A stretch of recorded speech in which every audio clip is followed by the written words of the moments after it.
The air inside the auction barn was thick with dust and stale sweat. The scent of old hay and animal fatigue clung to the wooden beams like a memory no one wanted. Beams of fading sunlight slipped through the cracks in the ceiling, casting long, sharp shadows on the dirt-covered floor. Behind the railings, a row of well-dressed men in tailored suits and vintage fedoras leaned forward, watching like vultures. Their laughter echoed across the room, dry, sharp, and cruel. This wasn't about horses anymore. It was about spectacle. Calix Van Droon, the wealthiest among them, smirked as the last horse of the day was led into the ring. The animal stumbled forward, ribs exposed, patches of fur missing from its body. Its head hung low, each step more labored than the last. "God, look at that thing," Siler Griven muttered. "You'd get more use out of a sack of bones." Laughter burst from the group.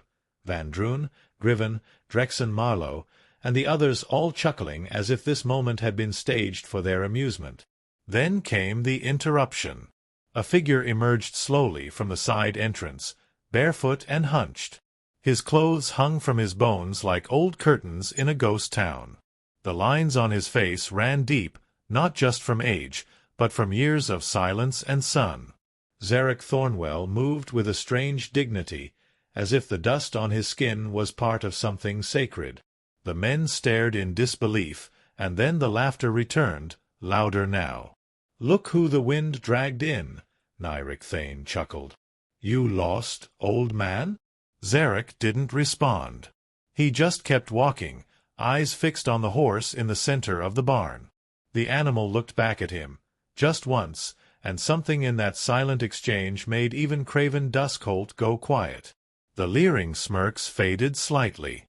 The tension shifted. Zarek reached the edge of the ring and raised a frail hand.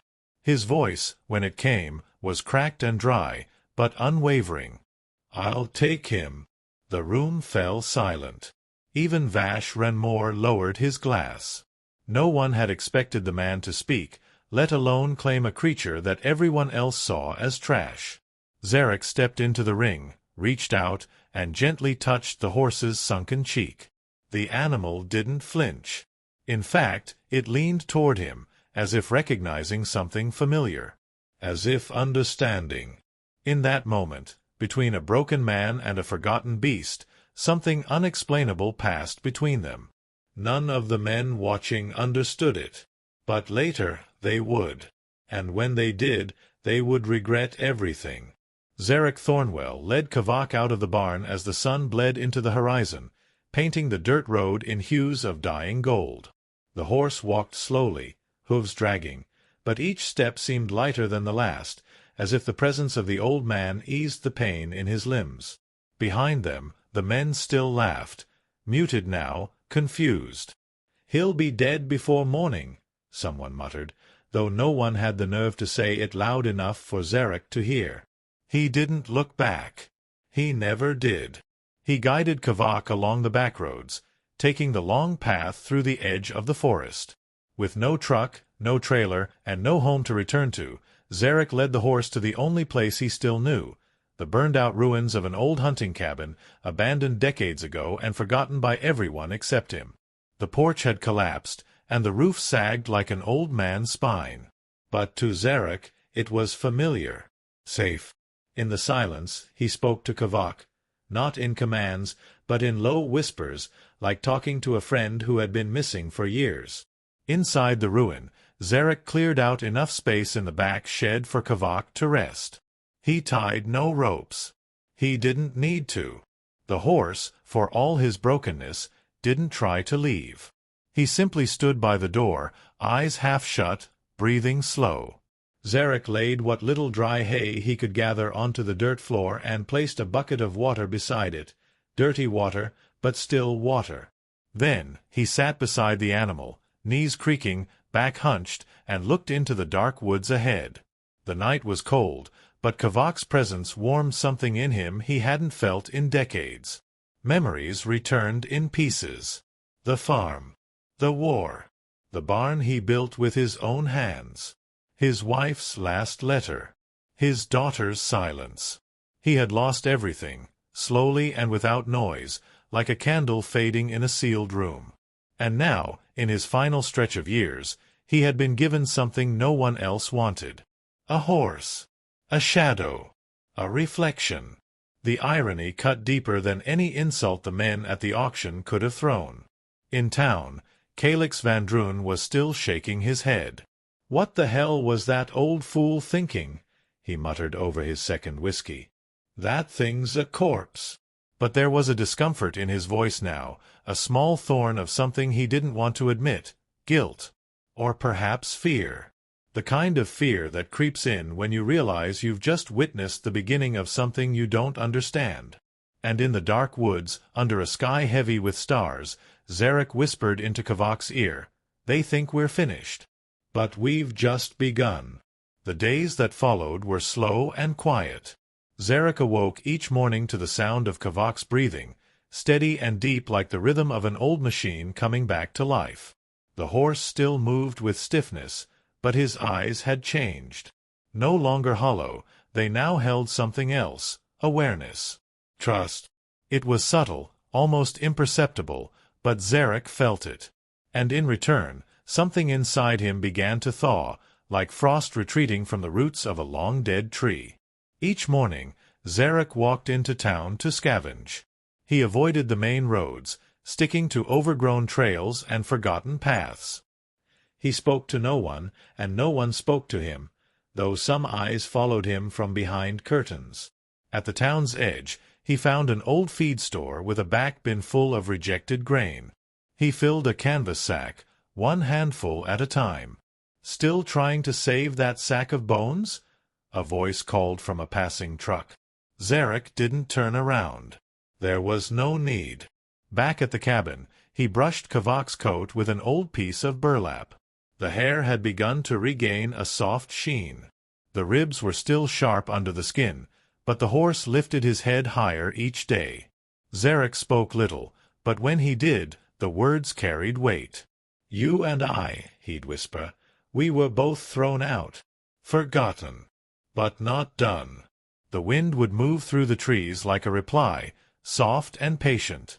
One night, as the fire crackled low in the stone pit outside the shed, Zarek stared into the flames. His hands trembled slightly, not from cold, but from memory. He remembered the night he left the farm, the argument with his daughter, the silence that followed. He remembered how the war had taken his steadiness, and how the years after took everything else. Regret, like a shadow, curled itself around his chest. Far from the woods, in the heart of town, Calix Van Droon sat on the porch of the Whitmore saloon, a cigar between his fingers, eyes lost in the darkness. "That old man's still out there," he said to Siler Griven. "Still feeding that damn horse." Siler laughed, but Calix didn't. Not this time.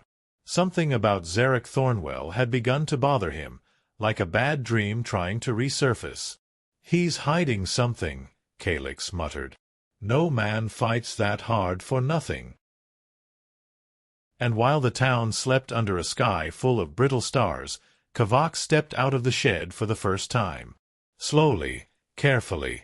His legs held steady. Zarek watched from the steps, silent. He didn't call to him. He just watched. And for the first time in years, he smiled, not with his mouth, but with his eyes. By the second week, something had changed in the air around the forest cabin. Birds had returned to the trees. The grass that had once been trampled and dry began to grow again, green and quiet. Kavak, once too weak to stand for more than a few minutes, now paced slowly around the clearing at dawn, his movements careful but deliberate. Zarek watched him from a wooden crate near the door, a mug of lukewarm coffee cradled in both hands. There was strength in the stillness now, something unspoken building between man and horse. But peace doesn't go unnoticed in a town like Dovetail. Especially not when it comes from a man everyone thought was already dead inside.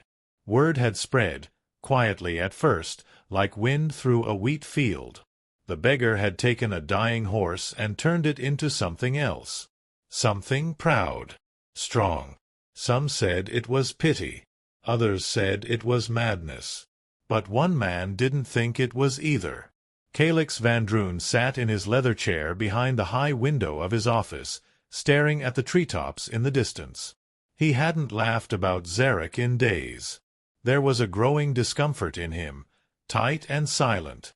Something about the old man's silence, his refusal to explain, unsettled him. "There's no way he's doing that alone," Calix muttered. "No money. No tools. No help. He's hiding something out there."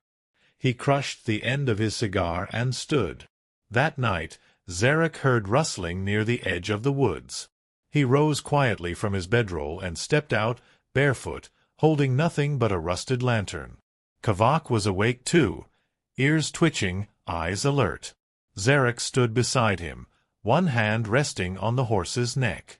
The air was heavy, like it was holding its breath. But whoever was out there didn't show themselves. Not yet. Just footsteps in the dark, fading away.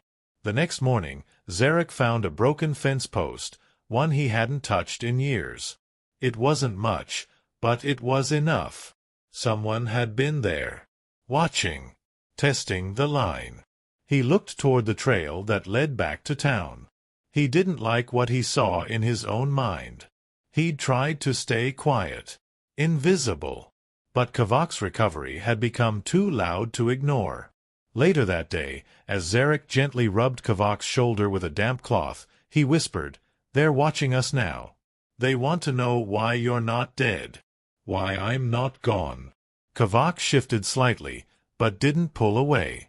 The bond between them had become something more than survival. And Zarek knew, whatever was coming next, it would try to break that bond. It came just after sunset. Zarek had just finished laying out the grain for Kavak when he heard the knock, two slow, deliberate hits against the old wood of the shed door. Not the kind of knock that asks permission. The kind that announces itself. Kavak stiffened instantly, his ears tilting back. Zarek set the feed bucket down and moved to the door with slow, careful steps. He didn't speak. He just opened it. Calix Van Droon stood there, flanked by Drexen Marlowe and Bront Eckerd. All three wore the same smug expressions they had worn at the auction, but now there was something colder beneath their eyes. Calix removed his hat slowly, like it was part of some theatrical ritual. "Evening, Thornwell," he said. "Heard you've been playing doctor out here. Thought we'd stop by, see the miracle horse for ourselves." His voice dripped with sarcasm, but there was tension just under the surface. Zarek didn't invite them in. He didn't have to. They stepped past him, boots thudding against the uneven floorboards like gunshots. Kavak backed into the shadows, but Zarek placed a calming hand on his side. "He ain't hurting no one," Zarek said, voice low and even. Calix chuckled and crouched near Kavak, examining the horse with narrowed eyes. "He looks better than he should. Much better. Too fast, if you ask me. Makes a man wonder." Bront Eckerd circled the shed, tapping on beams with his knuckles, sniffing the air like a hunting dog. "This place has been empty for years," he muttered. "Where'd you get the supplies, old man?" Zarek said nothing. Drexen leaned against the wall, arms crossed, watching. It was a silent kind of threat. The message was clear. They didn't believe this was just recovery. They thought it was something else, something Zarek shouldn't have. Calix stood and straightened his coat. "Listen, Thornwell. You and this animal. You're starting to make noise. The wrong kind. People talk. Investors get nervous. You remember what happened the last time you tried to stand out." Zarek's jaw tightened, his eyes locked on Calix's. That comment had been intentional, a wound opened on purpose, a reference to something buried, something long left unspoken. Then Calix smiled, thin and satisfied, and turned to leave. "Enjoy the stars while you can, Zarek. This little miracle of yours won't last." The door creaked shut behind them, and silence returned to the cabin. But the air was different now, heavier, more dangerous. And as Kavak pressed his head gently against Zarek's shoulder, the old man whispered, "They're not just watching any more. They're planning something." Zarek sat by the fire that night, motionless, watching the flames reflect in Kavak's dark eyes. The horse stood near the edge of the clearing, his coat now beginning to glow faintly under the moonlight, healthier, stronger. But Zarek's gaze was far away, lost in something much older than the woods, older than the cabin. Something burned into memory, something Calyx had dragged back to the surface with just a single sentence. The fire. He hadn't thought about it in years, not clearly. It was easier that way. But now it returned in fragments. The smell of smoke too late at night, the heat licking through the walls, the scream that didn't come from his mouth, but from someone else, his daughter, Sarah. He had built that barn with his own hands, and he'd watched it collapse in flame. People whispered that he had been drunk, that he'd left a lamp burning. But no one ever asked what really happened. No one wanted to know. They just needed someone to blame. Kavak shifted beside him, breaking Zarek's spiral. The horse nudged him gently, and the old man reached out, fingers trembling, brushing over the animal's warm muzzle. "I didn't run," Zarek said, barely above a whisper. "I stayed. I tried to pull her out." He had carried Sarah's unconscious body through the smoke, saved her life. But she never forgave him. The townspeople never let him explain. And Calyx Van Droon had been the loudest voice behind his exile. Zarek stood and looked out into the dark trees beyond the clearing. He felt it again, that weight in the air. Not paranoia. Presence. Someone had been here again. The soil was disturbed. A branch broken low, not by wind. They were testing him. Watching for weakness. Or waiting for an excuse to take Kavak away. Because this wasn't just about a horse anymore. It never had been. Back in town, Calyx sat in his study, fingers tapping the armrest of his chair. "He's hiding something," he said to Bront, who stood silently in the corner. "A man like that doesn't just survive a life like his without help. I want answers." Bront nodded once and left without a word. Orders didn't need repeating. Zarek had survived long enough. Calyx wanted to remind him what happened to those who tried to rise from the ashes. Zarek returned to the cabin and bolted the door, something he hadn't done in years. Kavak stood by the window, watching the forest like a sentinel. And in the stillness of that moment, Zarek knew, the past wasn't just catching up, it was coming for him. The first sign came in the form of smoke, thin, distant, curling up from the western edge of the forest like a memory trying to take shape. Zarek saw it as the sun was rising, the orange haze blending with something unnatural. He stood still, eyes narrowed, breath held. It wasn't campfire smoke. It was darker, thicker, controlled, intentional.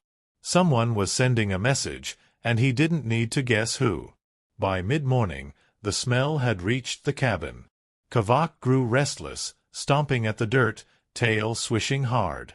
Zarek didn't calm him this time. He let the horse feel the danger, let him remember what they were both fighting to keep. He packed what little grain he had left into a burlap sack and slung it over his shoulder.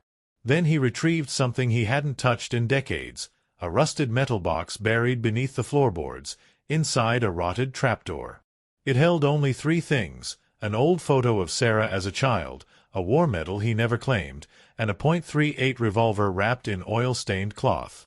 The fire didn't come closer. That was never the plan. It was just enough to stir panic. Just enough to remind Zarek that the people in town still held the matches. By noon, Bront Eckert appeared at the trail's edge on horseback, his wide silhouette framed by sunlight and dust. He didn't approach the cabin. He just sat and stared, one hand resting casually near the rifle slung behind his back. Zarek stepped out, calm but steady, and the 2 men locked eyes. No words were exchanged. None were needed. That night, Zarek sat beside Kavak with the revolver on his lap. The forest was too quiet. Even the wind had died. He spoke softly, like confessing to an old friend. They burned my past once. Took everything. My name. My daughter. And I let them. He paused, voice tightening. But not you. Not this time. Kavak leaned closer, pressing his warm head against Zarek's chest. They were not just surviving now, they were standing ground. In the town, Calix Van Droon raised a glass in celebration at the Whitmore Saloon, surrounded by his usual pack of polished jackals. "He'll be gone before winter," he said confidently. "Old men don't fight back. They fold." But he didn't know Zarek. Not really. He didn't know what it meant to lose everything and still wake up every day willing to give more.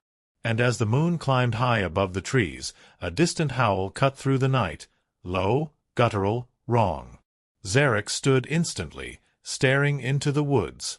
That sound didn't come from wolves. It came from men. Men who were done threatening and ready to act. The first rock hit the side of the shed just after midnight. It thudded against the wall with a hollow sound, followed by the crackle of branches breaking under heavy boots. Zarek was already awake, sitting near the stove with the revolver on his lap. He didn't flinch. He didn't speak. Kavak stood rigid, eyes wide, nostrils flaring. The smell of kerosene was unmistakable, sharp, oily, a ghost from a night long buried. They weren't trying to scare him anymore. They were here to end it. 3 shadows broke through the tree line. One carried a lantern. Another, a shotgun. The third had a jerry can in his hand, and the glint of a cruel smile on his face. Zarek stepped outside before they could get closer. He raised the revolver, not aiming, just showing it. His hands were steady. "That's close enough," he said. His voice didn't shake. If anything, it sounded like stone breaking open. Bront Eckert halted first, his hand tightening on the shotgun. "You're trespassing," Zarek said calmly. "This land was mine before you learned to walk." The man with the jerry can, Drexen, scoffed. "This land's ashes, old man. Just like your name." He took one more step. Zarek cocked the hammer back. That sound, so small, froze the air. Even the trees seemed to lean in. Calix wasn't among them, but his instructions were clear. Burn it down. Blame the wind. Pretend it was an accident. Again. But this time, Zarek was ready.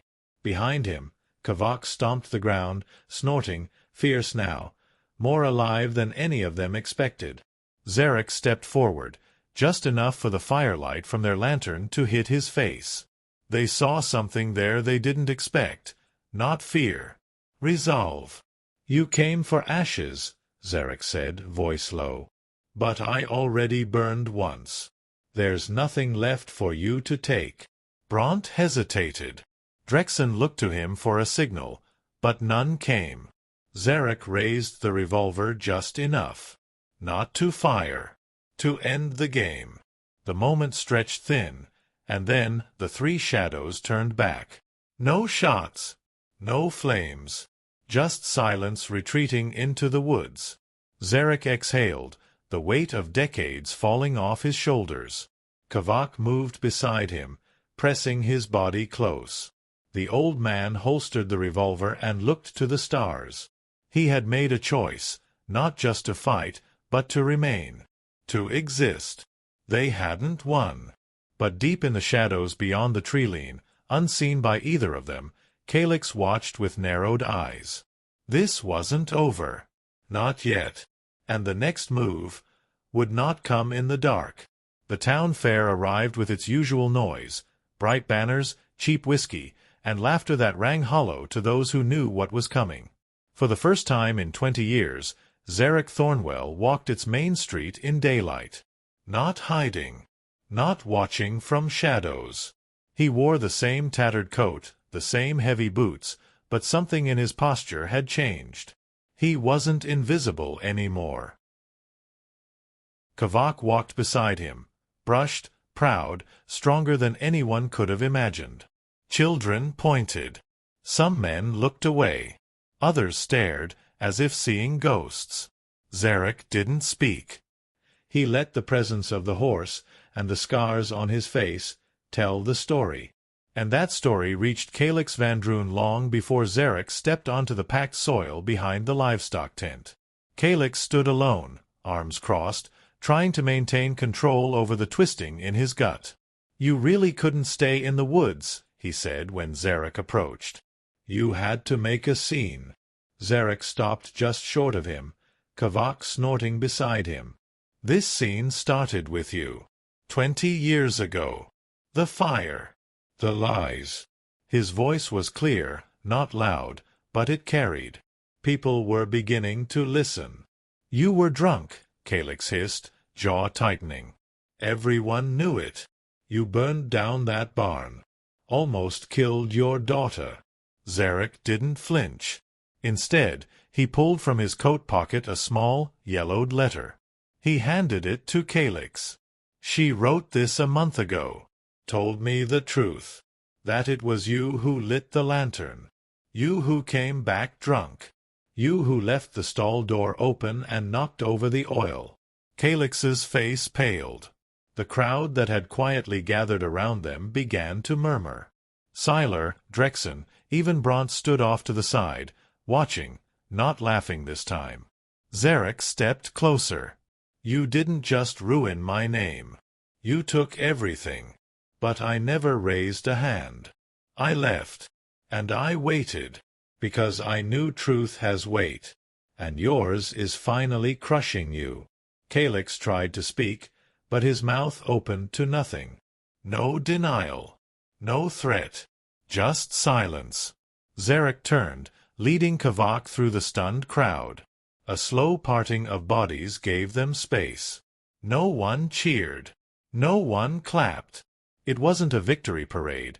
It was a funeral march for a lie that had lived too long. At the edge of town, Sarah stood by the fence, eyes glassy, a letter clutched in her hand. She had come. After all these years, she had come. Zarek stopped. Their eyes met, strained, uncertain, but real. And in that stillness, Calix Vandroon was left behind, surrounded by faces that no longer looked at him with respect, but with shame. The cabin looked different now. Not because the walls were fixed or the roof no longer leaked, but because it finally felt like a home again. Smoke drifted peacefully from the chimney, not as a warning, but as a signal. Someone lives here. Zarek sat on the porch steps with a cup of black coffee in one hand and the morning fog wrapped around his shoulders like a second coat. Beside him, Kavak grazed quietly, the light catching the shine on his healthy coat. The town hadn't spoken much since the confrontation at the fair. There were no apologies from Calix Vandroon, no confessions made public. But his power had cracked. People looked at him differently now, some with disgust, others with disappointment. The silence around his name was no longer respect. It was avoidance. His empire of fear had collapsed under the weight of one quiet truth. Sarah came the following Sunday. She didn't say much when she arrived, just walked up the trail like she had done when she was 10, dragging a canvas bag and a heart too full to carry. Zarek didn't speak either. He only opened the door, stepped aside, and let her in. Inside, the silence was gentle, not heavy. They sat across from each other, and after a few minutes, she placed her hand over his. "I read every letter you sent," she whispered. "I just couldn't face them, or you. Not until now." Zarek's eyes welled but didn't fall. He only nodded. Later that evening, the three of them, Zarek, Sarah, and Kavak, stood by the old fence at the edge of the woods. She reached out to the horse cautiously, and he leaned into her touch like he had known her all along. "He saved you," she said. Zarek shook his head. "We saved each other." It wasn't dramatic. It wasn't a miracle. It was just something true, quiet, and earned. Word spread, slowly, that Zarek had rebuilt the cabin. That Kavak was not just alive, but thriving. A few neighbors began stopping by, not out of pity, but out of quiet respect. They offered lumber, seed, even conversation. No one brought up the past, not out of fear, but reverence. Some wounds don't need to be reopened, just honored. One night, as a soft wind moved through the pines, Zarek stood outside under the stars. Sarah sat by the fire inside, laughing softly at something Kavak had done. For the first time in years, Zarek wasn't haunted by what was lost, but grateful for what had remained. And in that silence, beneath a sky that once felt so far away, Zarek Thornwell finally felt whole.